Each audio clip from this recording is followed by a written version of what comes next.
प्रिय भाई बहनों, आप सभी का Deepak Punia life science YouTube channel पर फिर से स्वागत है। आज हम आरपीएससी सेकंड ग्रेड और रिट मेंस के लिए विश्व और भारत का भूगोल लेके आए हैं, जिसमें वर्ल्ड जीके के इम्पोर्टेंट क्वेश्चन और साथ में भारत के जीके के important question 100 important question include किए गए हैं, जो कि अभी 21 दिसंबर से जो अपना पेपर स्टार्ट हो रहे हैं आरपीएससी सेकंड ग्रेड के, उसमें मील का पत्थर साबित होगी। क्योंकि अपने कम से कम 15 से 20% आएंगे। तो बिना टाइम ख़राब करते हुए अपनी वीडियो पे आएँ, और अभी तक अपने चैनल को लाइक शेयर और सब्सक्राइब नहीं किया है तो प्लीज़ एक लाइक, एक शेयर और एक सब्सक्राइब ज़रूर कीजिए। तो स्टार्ट करते हैं। पछुआ पवनें होती हैं। तो पछुआ पवनें कैसी होती है? स्थायी पवनें होती हैं। कैसी होती है? स्थायी पवनें। ऊपरी सौभ मंडल में प्रबल वेग वाली वायु धाराएं कहलाती हैं। तो सौभ मंडल में प्रबल वेग वाली वायु धाराएं कहलाती है जेट स्ट्रीम। क्या बोलेंगे? Jet stream. यदि वायु का तापमान बढ़ता है तो उसका आयतन, ये भी क्या होगा, यानी तापमान बढ़ेगा तो आयतन भी बढ़ेगा। डोल ड्रम्स कहते हैं। तो डोल ड्रम्स कहा जाता है विषुवतीय निम्न वायु दाब पेटी को। किसको बोलते हैं? विषुवतीय निम्न वायु दाब पेटी को। पृथ्वी पर विषुवतीय निम्न वायु दाब पेटी पाई जाती है। तो 0 से 5 डिग्री उत्तरी अक्षांश एवं 0 से 5 डिग्री दक्षिणी अक्षांश के मध्य। शीतोष्ण चक्रवातों का क्षेत्र होता है उत्तरी एवं दक्षिणी गोलार्ध में 30 से 60 डिग्री अक्षांशों के बीच। चक्रवात के संबंध में असत्य कथन, यानी दक्षिणी गोलार्ध में चक्रवातों में जो सुई की दिशा विपरीत दिशा होती है, ये असत्य होता है। विश्व के अधिकांश उष्ण मरुस्थल किस वायुदाब पेटी में पाए जाते हैं? तो उपोष्ण कटिबंधीय उच्च वायुदाब पेटी में। कौन सी में पाए जाते हैं? उपोष्ण कटिबंधीय उच्च वायुदाब पेटी में। स्वच्छ आकाश किस वायुदाब पेटी की विशेषता है? अश्व अक्षांश की। किसकी? अश्व अक्षांश की। अश्व अक्षांश वाली पेटी पाई जाती है दोनों गोलार्धों में 30 से 35 डिग्री अक्षांशों के बीच। वायुदाब का मापन किया जाता है बैरोमीटर से। किससे मापते हैं? बैरोमीटर से। समुद्र तल पर सामान्य वायुदाब होता है 76 सेंटीमीटर HG यानी मरकरी में। पृथ्वी पर सर्वाधिक वायुदाब पाया जाता है ध्रुवों पर। किसे पाया जाता है? ध्रुवों पर। समुद्र तल से ऊंचाई बढ़ने के साथ वायुदाब, तो समुद्र तल से ऊंचाई बढ़ने के साथ जो वायुदाब है, ये क्या होता है? घटता है। क्या होता है? घटता है। वायुदाब क्या कर, समुद्र तल से ऊंचाई जैसे जैसे बढ़ेगी तो वायुदाब क्या होगा? घटता रहेगा। क्या होगा? घटता रहेगा। फिर देखिए, उपध्रुवीय क्षेत्रों यानी 60 डिग्री से 70 डिग्री उत्तरी एवं दक्षिणी अक्षांश में निम्न वायुदाब पाए जाने का प्रमुख कारण है। तो ये कारण होता है पृथ्वी की घूर्णन गति। क्या होती है? पृथ्वी की घूर्णन गति। विश्व का सबसे छोटा महासागर आर्कटिक महासागर होता है। कौन सा? आर्कटिक महासागर। सबसे चौड़ी जल संधि डेविस जल संधि को माना जाता है। किसको? डेविस जल संधि को। चैलेंजर कंटक स्थित है अटलांटिक महासागर में। किसमें? अटलांटिक महासागर में। फुनाफुटी एटोल स्थित है प्रशांत महासागर में। डावर जल संधि स्थित है इंग्लैंड और फ्रांस के बीच में। यह विश्वास किया जाता है कि जीवन का प्रारंभ कहाँ से? तो जीवन का प्रारंभ सागर से हुआ। भूमध्य सागर की कुंजी कहलाती है जिब्राल्टर जल संधि।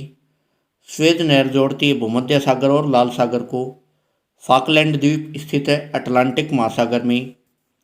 व्यापार की दृष्टि से संसार का सबसे अधिक व्यस्त महासागर है अटलांटिक महासागर। सबसे बड़ा महासागर कौन सा है? प्रशांत महासागर। निम्न में से कौन सी ठंडी धारा नहीं है? तो गल्फ स्ट्रीम कैसी होती है? गर्म धारा होती है। खारा सागर कौन सा होता है? लाल सागर। अंग्रेजी की एस आकृति वाला महासागर कौन सा है? अटलांटिक महासागर।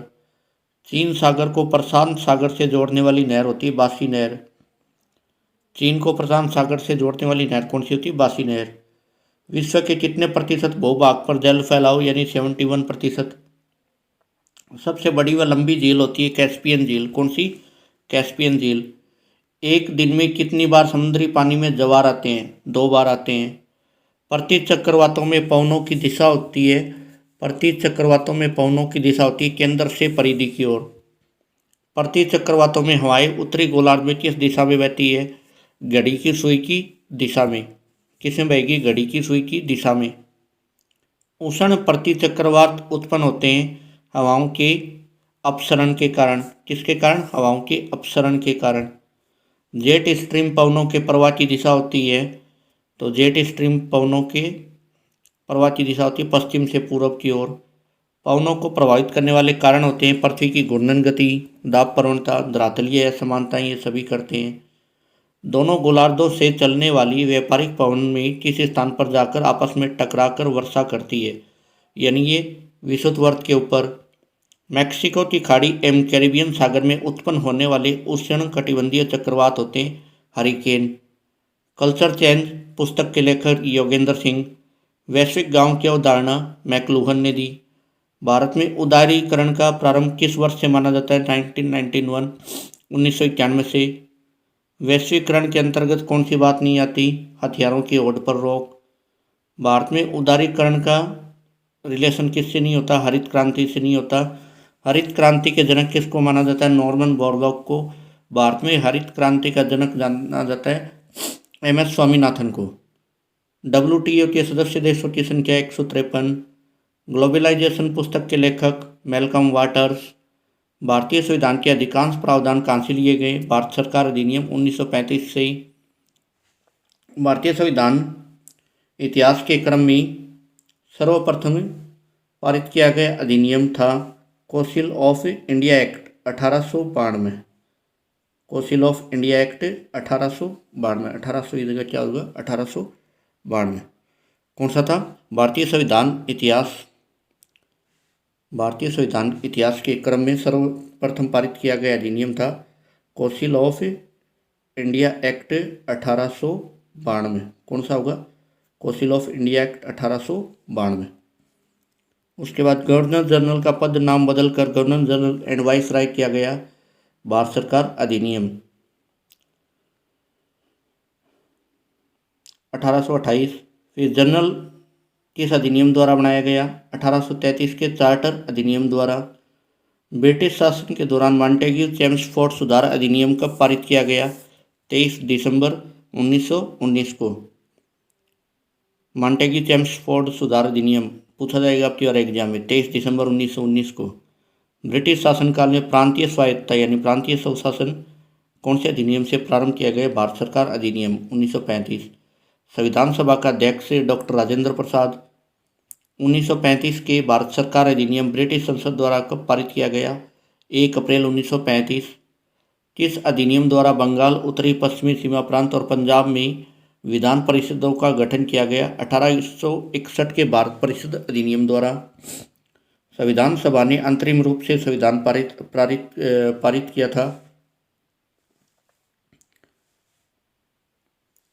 तो अंतरिम रूप से इन्होंने पारित किया था यानी 26 नवंबर। कब किया था? 26 नवंबर 1949 को। 26 नवंबर 1949 भारतीय संविधान सभा ने अंतरिम रूप से संविधान पारित किया 26 नवंबर 1949। संविधान निर्मात्री सभा के कुल अधिवेशन कितने हुए? 12 अधिवेशन, 165 बैठकें हुई थी। भारत का संविधान कब लागू किया गया? यानी 26 नवंबर 1949 से कुछ लागू किए गए अनुच्छेद और कुछ 26 जनवरी 50 से। किस मुद्दे ने संविधान सभा के सम्मुख सबसे अधिक कठिनाई प्रस्तुत की थी? यानी राष्ट्रीय संपर्क भाषा सबसे कठिन था ये, कि राष्ट्रीय संपर्क भाषा किसको बनाया जाए। भारतीय संविधान होता है लचीला और कठोर का सामंजस्य। भारतीय संविधान में संशोधन करने की प्रक्रिया को वर्णन किस अनुच्छेद में? 368 में। संविधान पर सबसे अधिक प्रभाव पड़ा 1935 के अधिनियम का। किसका पड़ा था? 1935 के अधिनियम का। फिर भारतीय संविधान की विशेषता नहीं है शक्ति पृथक्करण। भारतीय गणराज्य है क्योंकि राज्य का प्रमुख का चुनाव जनता द्वारा प्रत्यक्ष रूप से होता है। भारतीय संविधान बल देता है संसदीय सर्वोच्चता एवं न्यायिक सर्वोच्चता में संबंध। भारत की जनसंख्या प्रतिवर्ष जिस देश की जनसंख्या के बराबर बढ़ जाती है वह ऑस्ट्रेलिया। सन 2011 की जनगणना के अनुसार भारत में सर्वाधिक लिंगानुपात वाला राज्य है केरल। 2011 की जनगणना के अनुसार भारत में जनसंख्या की दृष्टि से सबसे बड़ा राज्य है उत्तर प्रदेश। जनसंख्या की दृष्टि से विश्व में भारत का कौन सा स्थान है? दूसरा। 2011 की जनगणना के अनुसार भारत में जनसंख्या घनत्व है प्रति व्यक्ति कितने वर्ग किलोमीटर? 382। सन 2011 की जनगणना में केरल की वार्षिक जनसंख्या वृद्धि दर 0.48। भारत में जन्म दर के कारण तो शिशु मृत्यु दर, कम आयु युवा, परिवार नियोजन में कमी। जनगणना 2001 के अनुसार स्त्री पुरुष अनुपात था, लिंग अनुपात था 933। भारत में जनसंख्या की क्या स्थिति होती है, यानी निर्धनता बेरोजगारी के कारण जनसंख्या क्या हो रही है, निरंतर बढ़ रही है।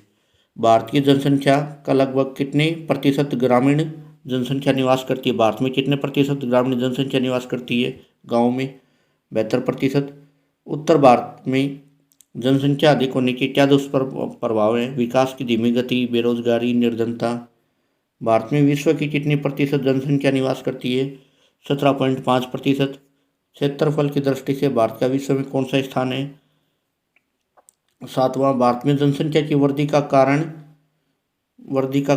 नहीं है तो परिवार नियोजन। भारत के किस राज्य में 2011 में जनगणना के अनुसार न्यूनतम घनत्व है? जनसंख्या घनत्व न्यूनतम अरुणाचल प्रदेश। भारत का 2011 की जनगणना के अनुसार सबसे अधिक घनी आबादी वाला राज्य है बिहार। जनसंख्या की सर्वाधिक वृद्धि दर जिस राज्य की है वह है मेघालय। जनसंख्या की दृष्टि से विश्व में भारत का स्थान दूसरा, पहला चीन का है। किसका जनसंख्या घनत्व न्यूनतम है, यानी किसकी जनसंख्या न्यूनतम है? सिक्किम की। भारत में किसकी जनसंख्या उत्तर प्रदेश के बाद सर्वाधिक है? बिहार की। जनसंख्या के घटते क्रम में चीन और भारत के बाद कौन से देश आते हैं? संयुक्त राज्य अमेरिका और इंडोनेशिया। 1991 और 2001 के दशक में भारत की जनसंख्या की वृद्धि दर रही थी 21.54%। भारत में मानसून का आगमन कब होता है? जून के प्रारंभ में। भारत के कितने भूभाग पर 75 सेंटीमीटर से कम औसत वार्षिक वर्षा होती है? आधे पे। जब सूर्य यानी 49 के लमसम होता है, आधा ही मान लो। जब सूर्य दक्षिणी गोलार्ध में मकर रेखा पर चमकता है तब क्या होता है? उत्तर पश्चिमी भारत में तापमान कम होने के कारण उच्च वायुदाब क्या हो जाता है? विकसित हो जाता है। अक्षांशों के बढ़ने का तापमान पर क्या प्रभाव पड़ता है? तापमान कम होता है। भारत के कुछ उत्तर पूर्वी भागों में शीतकाल में वर्षा कराने वाला पश्चिमी विक्षोभ का उत्पत्ति स्थल है भूमध्य सागर। अल नीनो व ना नीना अभिकल्पनाओं का संबंध है भारत में मानसूनी हवाओं के संतुलन से। अल नीनो प्रभाव की उत्पत्ति कहाँ से होती है? दक्षिण प्रशांत महासागर में पेरू तट के निकट। भारत में शीतकालीन ऋतु में होने वाली वर्षा की मात्रा क्रम से घटती जाती है पूर्व से दक्षिण पश्चिम की ओर। पंजाब क्षेत्र में दक्षिण पश्चिमी मानसून की किस शाखा से अधिक वर्षा होती है? बंगाल की खाड़ी शाखा से। भारतीय प्रायद्वीप के पूर्वी भागों पर सर्वाधिक वर्षा होती है अक्टूबर नवंबर में, यानी तमिलनाडु तट पे। ग्रीष्म ऋतु में उत्तरी मैदानों में बहने वाली पवनों को क्या कहते हैं? लू। किस स्थान पर विश्व में सर्वाधिक वर्षा होती है? कहाँ पे होती है? मासिनराम। कहाँ पे? मासिनराम। विश्व में नहीं, अपने भारत में ही मासिनराम। तो ये 100 इम्पोर्टेंट क्वेश्चन है जो भारत और जीके के हैं, यानी भारत और विश्व के जीके के हैं, जो एग्ज़ाम की दृष्टि से काफ़ी इम्पोर्टेंट है। और 21 से अपना एग्ज़ाम स्टार्ट हो रहा है। तो एग्ज़ाम के लिए एक महत्वपूर्ण टिप्स ये है कि आप जैसे राजस्थान का हिस्ट्री कल्चर पढ़िए, ज्योग्राफी पढ़िए। राजस्थान की हिस्ट्री पढ़िए, कल्चर पढ़िए और ज्योग्राफी पढ़िए। साथ में साइकोलॉजी को भी पढ़िए। और ये अगर तीनों टॉपिक करते हो, साथ में थोड़ा राजस्थान का करंट देख लीजिए, तो आप इजी वे में 75-80 क्वेश्चन तक आराम से अटेम्प्ट कर पाओगे। लेकिन आप ये रखिए कि अपने वो 50 या 60 क्वेश्चन अटेम्प्ट करने हैं, क्योंकि ज़्यादा क्वेश्चन अटेम्प्ट करोगे तो नेगेटिव मार्किंग की संभावना होगी, और नेगेटिव मार्किंग की संभावना होगी तो वही आएगा, यानी 40% से डाउन हो जाओगे तो आप रेस से क्या हो जाओगे? बाहर हो जाओगे। तो रेस से बाहर नहीं होने के लिए अपने सबसे पहला टारगेट क्या होना चाहिए कि एग्जाम में 100 से, यानी 100 क्वेश्चन आएंगे तो 100 में से 40% अपने एक्यूरेट होने चाहिए। और आप ये मान के चलो 10 या 15 प्रश्नों पे आप रिस्क ले सकते हो। तो यही है कि नेगेटिव मार्किंग से बचिए और एक्यूरेट अपने कट पिट के 40 नंबर एग्जाम में, यानी 40 क्वेश्चन बिल्कुल सही होने चाहिए, एग्जैक्ट सही होने चाहिए 100 में से, तब